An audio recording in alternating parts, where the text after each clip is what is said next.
야곱의 결혼을 말씀드리기 전에 야곱의 일부 다처에 대한 말씀을 먼저 드리겠습니다. 본문을 읽으면은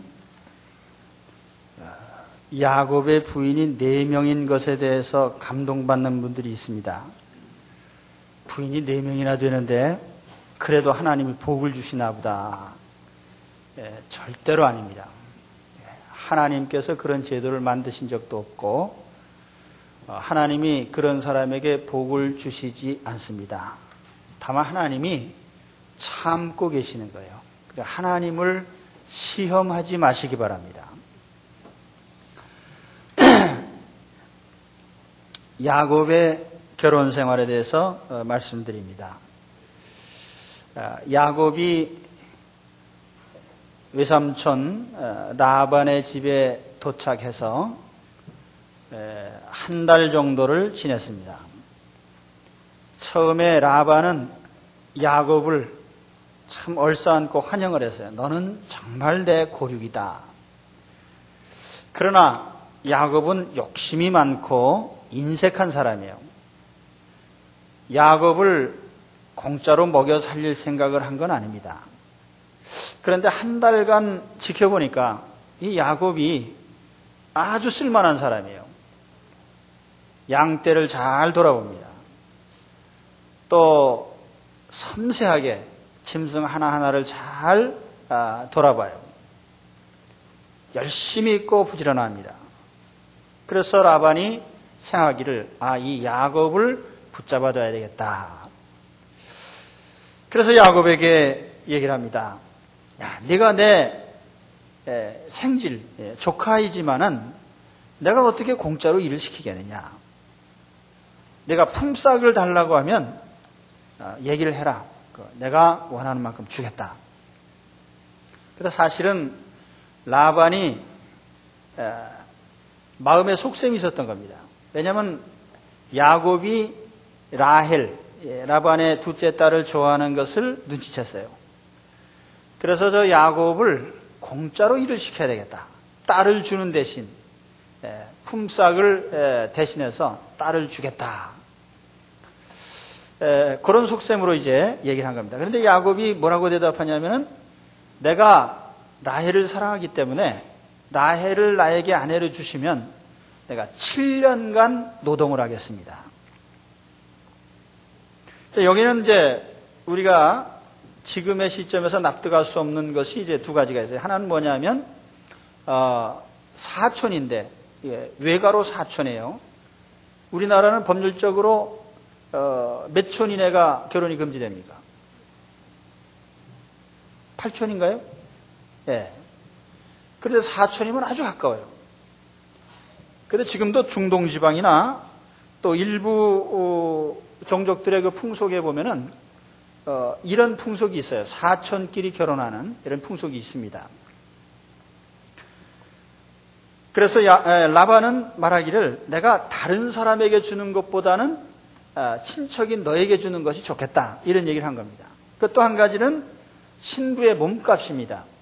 이걸 히브리 말로 모하르라고 하는데요. 창세기 24장에 보면은 이삭의 부인인 리브가를 데려오면서 리브가의 오빠가 누굽니까? 바로 이 라반이거든요. 그래서 이 신부값으로 은금 폐물을 주고 의복을 줍니다. 그런데 당사자인 신부에게도 폐물을 주고 신부의 부모에게도 줘요. 이런 풍속이 왜 생겼냐면은 당시에는 여자들이 홀로 살아가기가 힘듭니다. 그래서 만일 결혼을 했다가 남편이 죽는다든지 또 이혼을 당한다든지 하면은 돌볼 사람이 없기 때문에 거기에 대한 일종의 보험 정도로 또 안전장치로 이런 그 모하르를 요구를 했던 것입니다. 그런데 어쨌든 라반이 요구한 것, 야곱의 노동력, 특히 야곱이 지금 7년을 노동을 하겠다고 했는데 이건 대단한 겁니다. 생각해 보세요. 여러분, 은근 폐물을 아무리 많이 준다고 해도 7년 동안 사람이 함께 하는 것하고는 비교할 수가 없는 거예요. 그 노동 가치도 그렇지만은 사람이기 때문에 은근 폐물이 할 수 없는 게 있잖아요. 자녀를 낳게 하고 그들의 생계를 도와주고 가정을 돌아보고 돈으로 환산할 수 없는 거예요. 그런데 라반이 이런 노동력을 딸 하나 주면서 7년 동안을 달라고 한 것은 상당히 과도한 거예요. 그 야곱이 제가 7년 동안 하겠습니다. 그러면 야 무슨 7년이냐 3년만 해라. 그것이 이제 정상인데 7년. 그래서 이제 야곱이 어쨌든 그런 제안을 한 것은 라헬을 너무너무 사랑했기 때문에. 그래서 오늘 말씀에 보면은 7년을 수일같이 지냈더라. 사랑하는 사람을 데려올 생각을 하니까 이게 뭐 시간 가는 줄도 모르는 거예요. 그러니까 7년이 지났는데 라반이 딸 주겠다는 얘기를 안 하는 거예요. 그러니까 야곱이 아니 지금 7년이 지났는데 딸을 좀 주십시오. 저도 가정을 차려야 되겠습니다. 그랬더니 그때서야 이제 라반이 잔치를 하고 이제 라헬을 준다고 합니다. 근데 첫날 밤에 야곱이 신부와 자고 일어나서 아침에 보니까 이게 라헬이 아니고 딴 사람이에요. 여러분 당시에는 신부가 이제 첫날 밤을 보내기 전에 면박을 이렇게 거둘 수가 없거든요. 얼굴에 가리개가 있어요. 더군다나 그 당시에 캄캄한 밤중에 알아볼 수가 없습니다. 근데 자고 일어났더니 이게 딴 사람이에요. 천하의 사기를 당한 겁니다. 여러분 사기를 종종 당해보신 분들이 계신지 모르겠지만은 결혼했는데 첫날 밤 자고 났더니 딴 사람이더라. 이런 사기를 당해본 분 계십니까?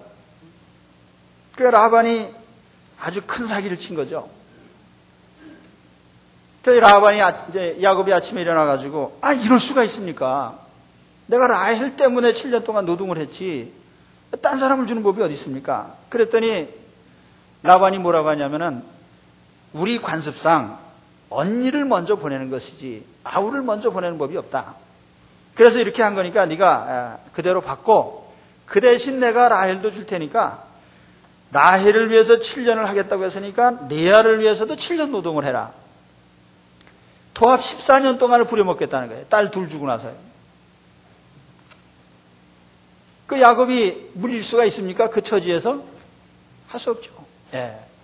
그럼 그렇게 하겠습니다.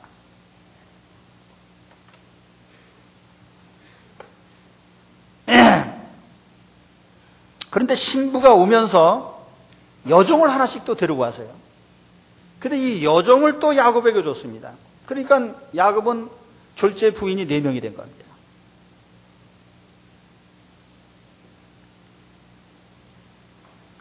야곱이 본래 결혼 계획에 없던 4 부인을 얻게 된 거예요. 자, 그래서 결혼 생활이 어떻게 됐습니까? 이제 그때부터 아내들의 경쟁이 시작이 되는 거예요. 야곱이 누굴 좋아했습니까? 라헬. 그러면 레아는 야곱을 안 좋아했을까요? 레아도 야곱을 좋아했어요. 두 자매가 똑같이 야곱을 사랑한 겁니다. 그러니까 레아는 어떤 면에서 보면 아버지가 결혼을 하라고 했지만은 자기가 원하는 결혼을 한 거예요. 야곱을 남편으로 맡고 싶었거든요. 그런데 결혼하고 나니까 이 남편이라는 야곱이 라헬만 좋아하는 겁니다. 그럼 레아는 남편의 마음을 사야 되니까 어떻게 해야 되겠습니까? 작전, 유일무이한 작전이 뭡니까? 아이 낳는 거죠, 뭐. 그래서 레아가 이제 남편에게 자녀를 통해서 애정을 얻으려고 노력을 합니다. 그러니까 첫 번째 아들이 나왔는데 레아에게 첫 아들이 나왔어요. 그래서 르벤 이렇게 이름을 붙였습니다. 라 히브리 말로 보라 그런 뜻입니다. 그리고 벤 그러면 아들이라는 뜻이에요. 봐라 아들이다. 이제 그렇게 자랑스럽게 이제 이름을 붙인 거예요. 두 번째 아들이 나왔어요. 시므온. 샤마라는 말은 히브리 말로 듣는다는 뜻입니다. 하나님이 내 마음을 들으셨다. 그래서 시몬 그렇게 붙여져요. 셋째 아들이 또 나왔어요. 레위. 히브리 말로 하면은 같이 연합한다 그런 뜻입니다. 이제 남편이 아들 셋이나 낳았으니까 나와 합할 것이다. 넷째 아들이 나왔어요. 야, 이제는 하나님을 찬송할지로다. 그래서 유다, 찬송이라는 뜻의 이름을 붙였습니다. 근데 라헬이 가만히 보니까 자기는 아기가 없고 언니만 아기를 4명씩 낳는 거예요. 그래가지고 누구한테 따져야 됩니까? 이럴 때는 하나님께 기도를 해야 되는데 이 라헬은 누구한테 따졌어요? 남편한테. 내게도 아이를 낳게 해달라. 그렇지 않으면 난 죽어버리겠다. 그러니 야곱도 화가 난 거예요. 야, 내가 어떻게 사람을 만드냐? 애를 주시는 분은 하나님이신데 어떻게 내 마음대로 하겠냐? 그랬더니 라헬이 뭐라고 하죠? 나는 못 나니까 내 여종을 데려다가 애를 낳아. 그러면 당시 관습상 노예가 낳은 자식은 주인의 소유니까. 그래서 라헬이 그 얘기를 한 겁니다. 내 자식을 내 여종을 통해서 낳아달라. 그 여종 이름이 빌하입니다. 그래서 야곱이 빌하를 아내로 또 맞아서 아이를 낳았어요. 그래서 이름을 뭐라고 했냐면 단, 그렇게 합니다. 단. 판단한다는 얘기예요. 판단한다. 하나님이 내가 억울한 걸 판단하셨다. 그래가지고 이름을 붙였어요. 그 다음에 아이를 또 낳습니다. 또 낳아서 이름을 뭐라고 붙였어요? 납달리. 이 히브리 말로 파탈이라는 뜻이요. 씨름을 한다는 말입니다. 씨름을 하다, 경쟁을 하다.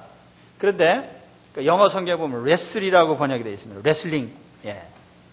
근데 언니하고 씨름을 해서 내가 이겼다.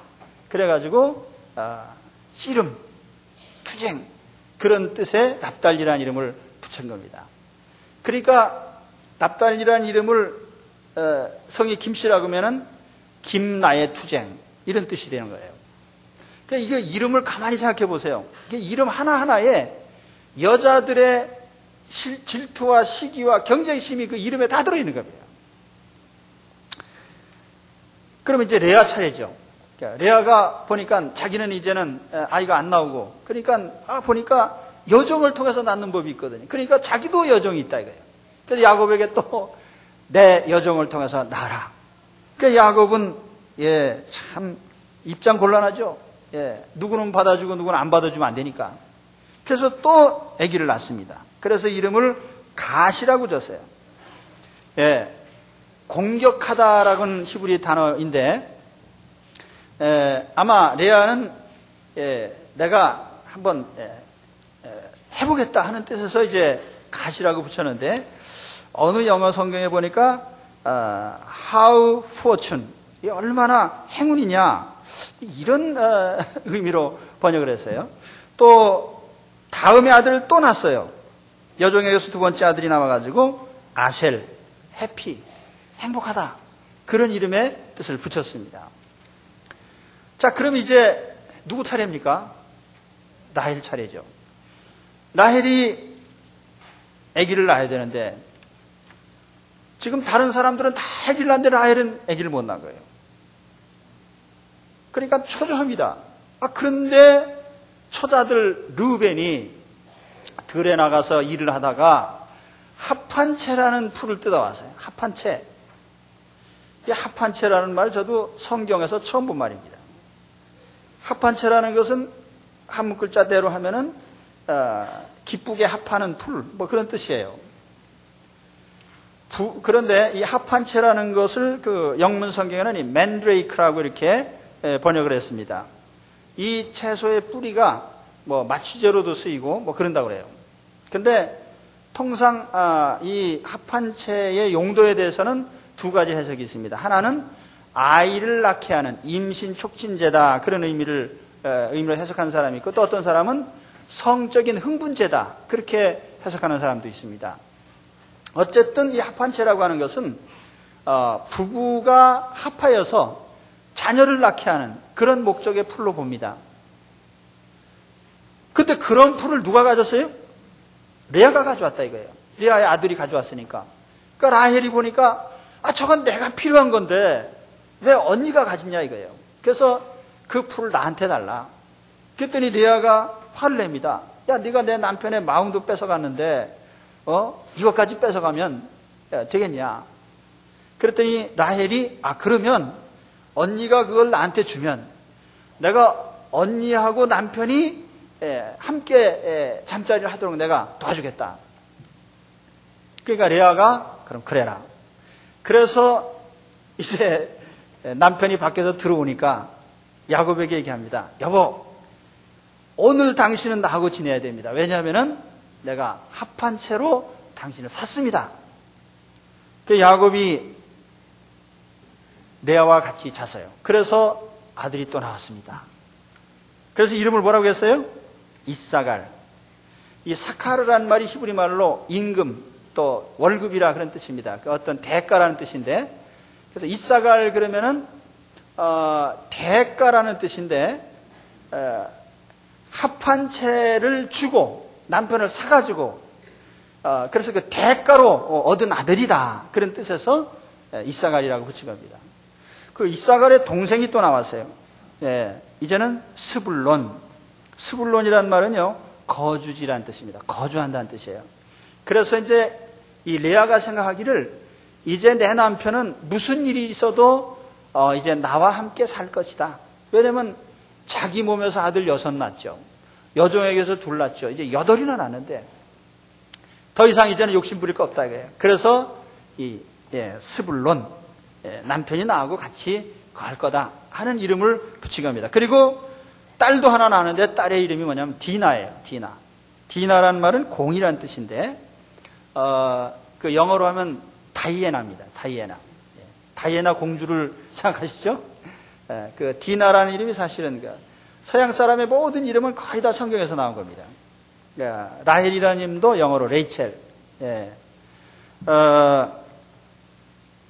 그럼 이제 언니가 이제 아들을 2 낳았으니까 이제 마지막 라헬 차례입니다. 이게 하나님 섭리예요. 남편의 사랑을 많이 받는 대신에 다른 것은 하나님이 다 허용을 안 하신 거예요. 그러다가 야곱이 정말 마음이 애타할 때 하나님께서 긍휼히 여기셔서 아들을 하나 주셨습니다. 그게 누굽니까? 요셉이죠. 요셉. 11번째 아들. 그런데 요셉이라는 이름의 뜻은 뭐냐면 더한다는 뜻입니다. 너무나 아들을 얻고 싶어서 그러다가 자식을 하나 낳았는데 하나 가지고는 이건 성이 안 차는 거예요. 그래서 그 아들을 낳자마자 더 주십시오. 그런 뜻으로 요셉 그렇게 붙인 겁니다. 그러니까 김 더하기, 박 더하기 그 이름이 그런 뜻이에요. 더 주세요. 최 더 주세요. 박 더 주세요. 그런 뜻으로 이제 그 요셉이라는 이름을 갖다 붙인 겁니다. 그 다음에 12번째 아들은 사실은 이 라헬이 밧단 아람을 떠나서 아버지 집을 떠나서 시댁으로 가는 도중에 12번째 아들을 낳습니다. 그런데 그 아들을 낳다가 그만 라헬이 세상을 떠나요. 주변에서 산파가 아이를 받으면서 야 아들이다 그랬더니 라헬이 이 아들은 슬픔의 아들이요 그러면서 벤온이라는 이름을 붙였습니다. 그런데 야곱은 라헬이 죽은 다음에 그 아들의 이름을 벤야민 오른손의 아들 그런 뜻으로 붙였는데 12번째 아들이에요. 오늘 제가 이 이름을 쭉 내력을 얘기했는데 혹시 아이의 이름을 붙이시고 싶은 분들은 잘 적어 놓으셨다가 김 더하기 그걸 붙이시고 싶은 분은 김요셉 이렇게 하시고 나의 투쟁 그러면은 뭐라고 해요? 뭐 납달리 뭐 이런 식으로 이렇게 붙이라고 말이에요. 그래서 야곱의 아들이 도합 12명입니다. 레아에게서 6명, 레아 여종에게서 2명, 라헬에게서 2명, 라헬의 여종에게서 2명. 그 12명이 나온 겁니다. 그럼 이제 이와 같은 그 야곱의 결혼 생활을 우리가 평가해 보면은 3가지 평가를 할 수가 있어요. 첫째는 도덕적으로 합당치 않다는 겁니다. 내 부인과 결혼한 거 하나님 뜻에 어긋난다고 말씀드렸어요. 2명은 정상적으로 결혼했고 2명은 노예이기 때문에 임의대로 한 겁니다. 이게 다 하나님이 기뻐하시지 않는 거죠. 이 도덕적으로 바르지 못한 것이 그 아들들에게도 영향을 줬습니다. 그래서 이 창세기 후반에 읽어보면은 나중에 이 르우벤이라는 큰아들과 여기 빌하라고 하는 라헬의 여종 사이에 또 간통사건이 일어납니다. 그러니까 이 야곱 집안이 도덕적으로 볼 때는 아주 부도덕한 거예요. 그 다음에 2번째로는 이 아내들 사이의 갈등과 다툼인데, 보셨지만은 자기들의 그 경쟁심을 갖다가 아들의 이름을 갖다 다 그 경쟁에서 나온 이름을 갖다 붙인 겁니다. 그러니까 서로가 친자매임에도 불구하고 미워하고 시기하고 질투하고 끊임없는 이런 경쟁 관계에서 갈등을 겪는 가정이 된 겁니다. 또 남편으로 하여금 이 부인들의 이 아이 낳기 경쟁 때문에 야곱은 오히려 시달리는 입장에 있는 거예요. 그러니까 전체적으로 보면은 이 부인들의 갈등이 아주 심각한. 그다음 3번째로는 형제 갈등입니다. 엄마끼리 싸우니까 자식들끼리는 더 싸워요. 그런데 거기에 야곱이 또 아버지가 공정한 입장에 있으면 괜찮은데 이 야곱은 이 거짓말을 못하는 사람이에요. 그러니까 라헬이 좋으니까 라헬이 낳은 요셉만 유독 사랑을 하는 겁니다. 편해. 그런데 그냥 속으로만 더 사랑하면 괜찮은데 표시를 내요 꼭. 그래서 보면 다른 아들들은 우중충한 옷을 갖다 입히고 요셉만 컬러풀한 옷을 입히는 거예요. 옛날에 그 염색이 잘 안 되는 시절이니까 컬러가 있는 이 옷을 입는 건 아주 이게 대단한 거거든요. 그러니까 11아들이 가만히 보니까 그 다른 아들들이 형들이 보니까 아버지가 꼭 이 옷에만 좋은 옷을 갖다 입히는 거예요. 그러니까 보니까 열나는 거 아닙니까? 또 요즘 말로 한다면은 다른 아들들은 다 고무신 신기고 요셉만 나이키를 사주는 거예요. 그러니까 다른 형제들이 야 저놈 없애버리자. 저놈 아버지 사랑을 혼자 독차지하는데 저놈만 없어지면 아버지가 우리를 사랑하시겠지. 그래가지고 이 요셉을 없애버릴 계획을 세워요. 그러다가 나중에 어떻게 합니까? 결국에는 지나가는 장사꾼들한테 노예로 팔아먹잖아요. 그러면 제가 지금 말씀드린 내용이 야곱 집안의 얘기입니다. 그럼 여러분 성경에 하나님이 이 많은 부분 야곱 집안의 이러한 좋지 않은 얘기 스토리를 왜 이렇게 자세히 기록해 놨겠습니까?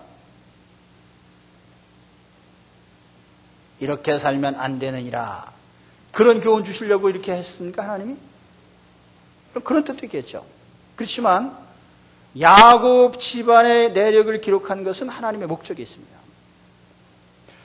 2가지만 말씀드리면 첫 번째는 뭐냐면은 하나님께서 우리가 겉보기 축복과 내용이 다르다는 거예요. 그래서 겉으로는 라헬이 사랑을 받은 것 같지만은 실제로 하나님이 사랑하는 사람은 라헬이 아니고 레아다 하는 겁니다. 그걸 보여주시는 거예요.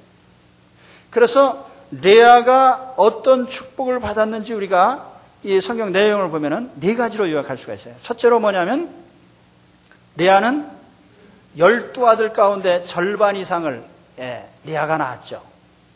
그렇죠?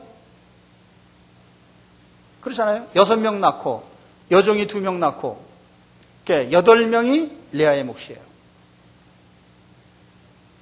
그 자식이 당시에는 자식이 많은 건 뭐예요? 자식은 울타리고 그렇죠? 젊은 자의 자식은 장사의 수중에 화살 같으니 그렇죠? 힘과 능력이 되어주는 거예요. 또 두 번째는 뭡니까? 두 번째는 레아의 아들 가운데 제사장이 나왔어요. 레위 족속. 예, 이제 나중에 가서 보면은 제사장 족속이 됩니다. 하나님의 거룩한 직분을 감당하는 영적인 자손이 나온 거예요. 그뿐 아니라 세 번째로는 레아의 자손 가운데 유다가 나옵니다. 유다 지파 중에 다윗 왕조가 나오는 거예요. 왕의 조상이 되는 겁니다. 그런데 다윗은 메시아의 조상이기도 해요. 그러니까 영적으로 보면은 레아는 영적인 메시아의 조상이 된 겁니다. 그뿐만이 아니라 네 번째로는 레아는 남편을 끝까지 곁에서 지켜본 실질적인 아내가 되는 거예요. 라헬은 시댁 문 앞에까지 갔다 그냥 세상 떠났어요. 그런데 하나님께서 레아로 하여금 시아버님을 뵙게 하고, 그래서 끝까지 야곱의 곁을 지켜야 합니다. 그래서 얼핏 보면은 남편 사랑받은 라헬이 행복했던 것 같지만은 자세히 보니까 하나님은 레아를 지목하시고 숨은 복을 많이 주신 겁니다. 라헬의 복은 잠깐이지만 레아의 복은 영원한 거예요. 그럼 오늘 우리가 이 말씀 보면서 자, 이런 생각하시는 분들 계실 거예요. 다른 사람들, 저 사람은 왜 저렇게 잘 먹고 잘 살까? 그래서 탐나 부러워하는 분이 계시다면 오늘 하나님께서 레아에게 주신 것처럼 오늘 내게 주신 신령한 복이 있는 것을 발견하시기 바랍니다. 하나님이 내게 주신 신령한 복이 있어요. 겉으로는 드러나 있지 않지만 지금은 잘 나타나지 두고 복이 되는 하나님의 축복을 우리에게 주신 줄로 믿습니다. 레아는 제사장의 조상이 되고, 제사장의 조상이 되고, 왕의 조상이 되고, 메시아의 조상이 되고, 얼마나 하나님이 신령한 복을 주셨냐 말이죠. 그리고 두 번째는 야곱 집안의 화합, 그리고 번영입니다. 아까 말씀드렸죠. 하나님은 왜 야곱 집안같이 콩가루 집안을 성경에 기록해 놓으셨냐? 이런 집안을 통해서 하나님께서 이스라엘 민족을 일으키셨어요. 이런 야곱 가족이 그냥 콩가루 집안으로 망한 것이 아니라 오히려 합해지고 축복의 가문이 됐습니다. 왕이 나오고 제사장이 나오고 지구상에서 가장 번영하는 민족이 됐어요. 왜 그렇게 됐습니까? 야곱 집안을 인간적으로는 해결책이 없어요. 부부가 갈등을 일으키고 형제가 싸우고 이거 어떻게 해결합니까?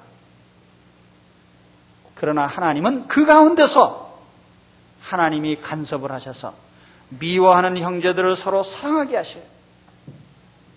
창세기 나중에 가서 보면 눈물이 막 나옵니다.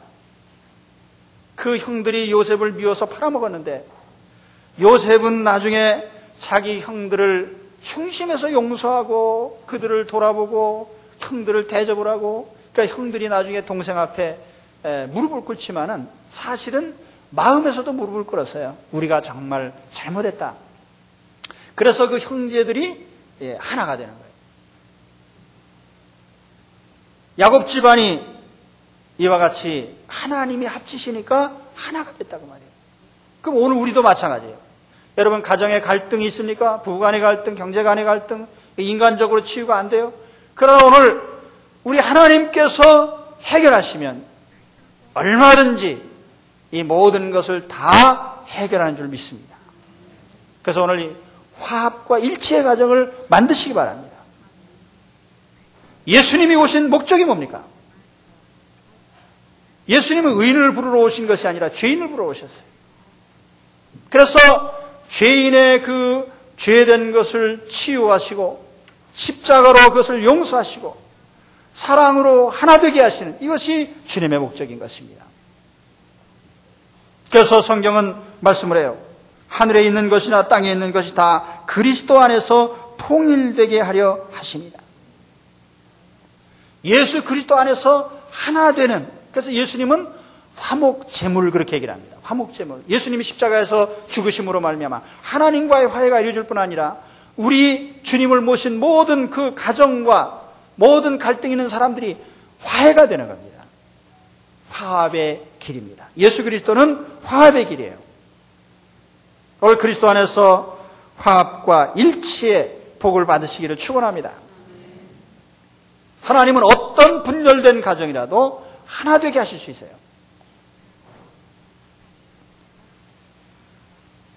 제가 미국의 예를 들었습니다. 미국은 51개의 스테이츠가 합쳐진 합중국입니다. 그래서 미국의 공식 명칭이 뭐냐면 유나이티드, 연합하다, 합병하다 그런 뜻입니다. 스테이츠, 이 스테이츠가 51개 주가 있죠. 그렇게 된 아메리카입니다. 그러니까 이 미국이라는 나라를 내막적으로 보면 야곱 집안이에요. 완전히 콩가루 집안이에요. 거기 보면은 지구상에 있는 종족은 다 모여 있습니다. 뭐 중국의 종족이 많다고 해도 중국보다 가지수로 치면은 미국이 더 많아요. 문화가 다양해요. 그리고 각자 사는 방법이 다 틀립니다. 그런데 어떻게 이 미국이 강한 나라가 될 수 있느냐. 그래서 어떤 분들은 미국은 법치국가니까 법이 발전했으니까 잘 된다. 그 법만 잘 만들면 다 잘 됩니까? 천만에 맞습니다.